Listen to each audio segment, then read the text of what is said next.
नमस्कार साथियों, स्वागत है आपका कन्हैया जीएस वर्ल्ड में। दोस्तों, 14 अप्रैल वह दिन है, इसी दिन बाबा साहब भीमराव अंबेडकर का जन्म हुआ था। तो इस वीडियो में हम लोग बाबा साहब भीमराव अंबेडकर यानी कि डॉक्टर भीमराव अंबेडकर जी के जीवन परिचय, उनके बायोग्राफी के बारे में जानेंगे और इनके जीवन से जुड़े बहुत सारे रोचक तथ्यों के बारे में भी जानेंगे। ठीक है, तो इन सब चीज़ के बारे में हम इस वीडियो में जानेंगे। और इनका एक प्रसिद्ध लाइन जो कि आप सबको पता है कि शिक्षा वो शेरनी है जो इसका दूध पिएगा वह दहाड़ना शुरू कर देता है। तो चलिए शुरू करते हैं आज का वीडियो। और दोस्तों, यदि आप चैनल पे पहली बार आएँ तो यहाँ पर सब्सक्राइब वाला ऑप्शन है, आप इसे सब्सक्राइब कर सकते हैं। और वीडियो पसंद आए तो दोस्तों तक शेयर करके इसे लाइक ज़रूर करें। यहाँ पर आप भीमराव अंबेडकर के कुछ तस्वीरें देख सकते हैं। यहाँ पर यह वाली जो तस्वीर है यह अमेरिका की तस्वीर है, ठीक है। और भी यहाँ पर इनको भारत रत्न भी मिला था 1990 ईस्वी में, इनको भारत रत्न भी मिला था। तो चलिए इनके बारे में हम लोग जानते हैं। देखिए, इनका जन्म हुआ था 14 अप्रैल 1891 में। उस समय ऐसा दौर था कि भारत ब्रिटेन का पूरी तरीके से गुलाम था। और उनका जब जन्म हुआ था तो मध्य प्रांत, वर्तमान में जो मध्य प्रदेश है, तो मध्य प्रदेश के महू नामक डिस्ट्रिक्ट में इनका जन्म हुआ था। और इनकी समाधि स्थल यानी कि मृत्यु के बाद जो समाधि स्थल बनी, महाराष्ट्र में बनी है, चैत्रा भूमि के नाम से। और इनके जन्म का नाम था भीवा या फिर भीम या फिर भीमराव कहा जाता है, और जिनको प्यार से बाबा साहब भीमराव अंबेडकर भी कहा जाता है। बहुत सारे राजनीतिक पार्टियों से भी जुड़े रहे हैं, जैसे शेड्यूल कास्ट फॉर फेडरेशन, स्वतंत्र लेबर पार्टी, भारतीय रिपब्लिकन पार्टी, इन सब पार्टियों से ये जुड़े रहे थे। देखिए, इनके बचपन के बारे में बताएं तो इनके पिताजी यानी कि इनका जो फैमिली था बहुत ही गरीब तबके का था, ठीक है। इनके जो पिता थे यह आर्मी में एक पद पर कार्यरत थे, हालांकि बहुत बड़ा पद नहीं था। इनका घर भी बहुत ज़्यादा बड़ा नहीं था, इतना छोटा था कि जब इनके परिवार के अन्य सदस्यगण सोते थे तो किसी को जागना पड़ता था, क्योंकि परिवार ही इतना छोटा था। और भीमराव अंबेडकर हल्की सी दीपक की रोशनी में पढ़ा करते थे। भीमराव अंबेडकर जो थे संस्कृत पढ़ने के बहुत ज़्यादा इच्छुक थे, क्योंकि इनकी संस्कृत जो है फेवरेट सब्जेक्ट हुआ करती थी। लेकिन निम्न जाति होने के कारण इनको संस्कृत पढ़ने का अधिकार नहीं दिया गया। आप समझ सकते हैं, उस समय ऐसा दौर था कि जो निम्न जाति के लोग थे उनको संस्कृत पढ़ने का अधिकार नहीं था।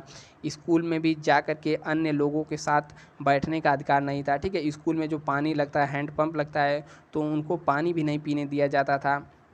और जबकि संस्कृत एक ऐसी विषय थी जिसमें इनकी रुचि थी, इनको पढ़ने नहीं दिया गया। इनके अलावा जैसे अंग्रेज़ थे, तो अंग्रेज़ों को संस्कृत पढ़ने का मौका दिया जाता था, लेकिन अंबेडकर साहब या फिर निम्न तबके को ऐसा मौका नहीं दिया जाता था। अब इन्होंने धैर्यतापूर्वक धीरे धीरे अपनी पढ़ाई की और उसके बाद धीरे धीरे कॉलेज में आए। और 1907 में मैट्रिकुलेशन यानी कि इस समय के हिसाब से कहें तो हाई स्कूल की परीक्षा पास करने के बाद एल्फिस्टन कॉलेज 1912 में ग्रेजुएट हो गए। और 1913 और 15 प्राचीन भारत व्यापार पर एक शोध पत्र इन्होंने लिखा था। और डॉक्टर भीमराव अंबेडकर ने 1915 में कोलंबिया विश्वविद्यालय, कहाँ पर है, अमेरिका में है, वहाँ से अर्थशास्त्र में एमए की डिग्री ली। और उसके ठीक 2 साल बाद 1917 ईस्वी में पीएचडी की भी डिग्री उन्होंने वहाँ से हासिल की। और national development for India analytical study विषय पर उन्होंने काफ़ी शोध किया। और शोध करने के साथ ही उन्होंने 1917 ईस्वी में लंदन स्कूल ऑफ इकोनॉमिक्स में उन्होंने दाखिला लिया। लंदन इकोनॉमिक्स यानी कि ब्रिटेन, वहाँ से ब्रिटेन आ गए और उन्होंने वहाँ पर दाखिला लिया। लेकिन साधन के अभाव के कारण यानी कि पैसे की कमी के कारण या फिर अन्य साधन के अभाव के कारण वह अपनी पूरी शिक्षा नहीं कर पाए। और कुछ समय बाद लंदन जाकर स्कूल ऑफ इकोनॉमिक्स से अधूरी पढ़ाई उन्होंने पूरी की। और इसके साथ ही साथ एमएससी और बार एट लॉ की डिग्री भी प्राप्त कर ली। और अपने युग के सबसे ज़्यादा पढ़े लिखे राजनेता थे और महान विचारक भी थे। भीमराव अंबेडकर की जीवनी कुल 64 विषयों में, ठीक है, मास्टर्स यानी कि यह बहुत सारे विषयों के ज्ञाता थे और 9 भाषाओं के जानकार थे। और विश्व के सभी धर्मों की पढ़ाई इन्होंने बहुत ही कम एज में कर ली थी। अब देखिए, बाबा साहब भीमराव अंबेडकर के पास कितनी डिग्रियां थी। देखिए, इनके पास डिग्रियां बहुत ज़्यादा थी, 32 से भी ज़्यादा, यानी कि लगभग 32 डिग्री थी। और 9 भाषाओं के बेहतरीन जानकार के साथ इन्होंने लंदन स्कूल ऑफ इकोनॉमिक्स में मात्र 2 साल 3 महीने में 8 साल की पूरी पढ़ाई कर ली। जितनी पढ़ाई कोई व्यक्ति 8 साल में करता है उतनी पढ़ाई मात्र 2 साल 3 महीने में पूरा कर ली। इतना ही नहीं बल्कि उस समय इन्होंने एक ऐसी डिग्री हासिल की थी जो कि पूरे वर्ल्ड में, ठीक है, भारत में नहीं पूरे वर्ल्ड में डिग्री प्राप्त करने वाले पहले व्यक्ति थे। कौन सी डिग्री इन्होंने ली थी? तो डॉक्टर ऑफ ऑल साइंस नामक, ठीक है, डॉक्टर ऑफ ऑल साइंस नाम से इन्होंने डिग्री प्राप्त की, जो कि एक दुर्लभ डॉक्टरेट की डिग्री थी और उस समय पूरे वर्ल्ड में पहले व्यक्ति थे जिन्होंने ऐसा डिग्री प्राप्त किया। और कुछ समय बाद उन्होंने बड़ौदा राज्य के सेना सचिव के रूप में नौकरी प्रारंभ कर ली। बाद में उन्होंने Sydenham college of commerce and economics में राजनीति अर्थव्यवस्था के प्रोफेसर के रूप में नौकरी की और कोल्हापुर के साहू महाराज की मदद से एक बार फिर वह उच्च शिक्षा के लिए लंदन चले गए। अब देखिए, डॉक्टर भीमराव अंबेडकर इतना ही नहीं बल्कि वहाँ से पढ़ के आने के बाद समाज को सुधारने का प्रयास किया। तो उनके सामने मतलब भारत में आने के बाद सामाजिक सुधार का एकदम मोर्चा उठाया और अंबेडकर जी ने ऑल इंडिया क्लासेस एसोसिएशन नामक एक संगठन को संगठित किया और समाज सुधार के लिए यह बहुत ही प्रयत्नशील थे।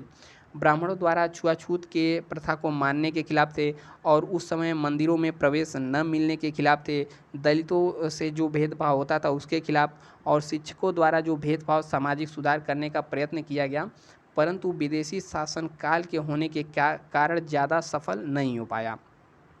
विदेशी शासकों को यह डर था कि यदि यह लोग एक हो जाएंगे तो परंपरा और रूढ़िवाद पर जो उनका विरोध पूरा जो है परंपरा और रूढ़िवाद जो है उनका विरोधी हो जाएगा, किसका? अंग्रेजों का। और इन्होंने बहुत सारे छुआछूत विरोधी संघर्ष भी शुरू किया। हमने आपको बचपन में ही बताया कि बचपन से ही यह जो छुआछूत था, ऊंच नीच जाति का भेदभाव देखते आए थे और इनको काफ़ी अपमान का सामना करना पड़ा था। यह जब पढ़ कर के आए, स्कूल में पढ़ाने गए, तो स्कूल में जब पढ़ाने जाते थे तो वहाँ के जो बच्चे थे वह क्लास से निकल जाते थे, कहते थे कि किसी दलित या फिर किसी निम्न जाति से हम नहीं पढ़ सकते। ठीक है, ऐसा कब हुआ? जब वहाँ से इतनी शिक्षा प्राप्त करने आने के बाद ऐसा हुआ था। ठीक है, और 1920 के दशक में मुंबई में डॉक्टर भीमराव अंबेडकर ने अपने भाषण में यह साफ साफ कह दिया था कि जहाँ मेरे व्यक्तित्व, हित और देश में टकराव होगा वहाँ मैं पहले अपने देश के हित को प्राथमिकता दूंगा, परंतु जहाँ दलितों जातियों के हित के और देश के हित में टकराव होगा वहाँ मैं दलित जातियों को प्राथमिकता दूंगा। वे दलित वर्ग के लिए मसीहा के रूप में सामने आए और जीवन के अंतिम क्षण तक संघर्ष करते रहे। 1927 में अछूतों को लेने के लिए एक सत्याग्रह का नेतृत्व किया और 1937 में मुंबई के उच्च न्यायालय में भी इन्होंने मुकदमा जीत लिया। और इसी के साथ साथ वह धीरे धीरे राजनीति में भी आने लगे और 1936 ईस्वी में बाबा साहब ने स्वतंत्र मजदूर पार्टी का गठन किया और 1937 में केंद्रीय विधानसभा के चुनाव में उन्होंने उनकी जो पार्टी थी 15 सीट इनको मिली। अंबेडकर जी अपनी इस पार्टी को all India schedule caste party में बदल दिया। इस पार्टी के साथ ही 1946 में संविधान सभा के चुनाव में खड़े हुए, लेकिन इस पार्टी की चुनाव में बहुत ही खराब प्रदर्शन रहा। कांग्रेस और महात्मा गांधी के मतलब ने अछूतों को लोगों को हरिजन का नाम दिया। ठीक है, तो हरिजन नाम किसने दिया? तो यह महात्मा गांधी जी ने नाम दिया था। हरि मतलब भगवान, जन मतलब लोग, यानी भगवान के लोग नाम दिया था, जिससे सब लोग उन्हें हरिजन ही बोलने लगे। लेकिन अंबेडकर जी को यह बिल्कुल पसंद नहीं आया।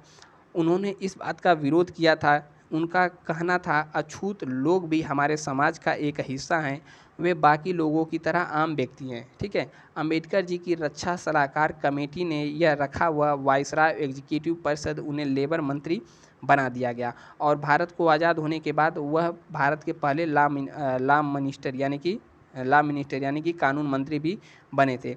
इतना कुछ करने के बाद यह सब चलता रहा और इनका जो निधन है 1948 ईस्वी में डायबिटीज़ के कारण यानी कि शुगर के कारण इनका निधन हो गया और जीवन के अंतिम क्षणों में इन्होंने बौद्ध धर्म को ग्रहण कर लिया था और बीमारी के चलते चलते 1954 ईस्वी तक बहुत ज़्यादा बीमार हो गए और 3 दिसंबर 1956 को बाबा साहब डॉक्टर भीमराव अंबेडकर ने अपनी अंतिम सांस ली। ठीक है, सॉरी 3 नहीं बल्कि 6 दिसंबर 1956 को इन्होंने अपनी सांस ली और इस दिन के रूप में अंबेडकर जयंती पर सार्वजनिक अवकाश रखा जाता है। देखिए, इनके बारे में कुछ रोचक तथ्य के बारे में जानते हैं।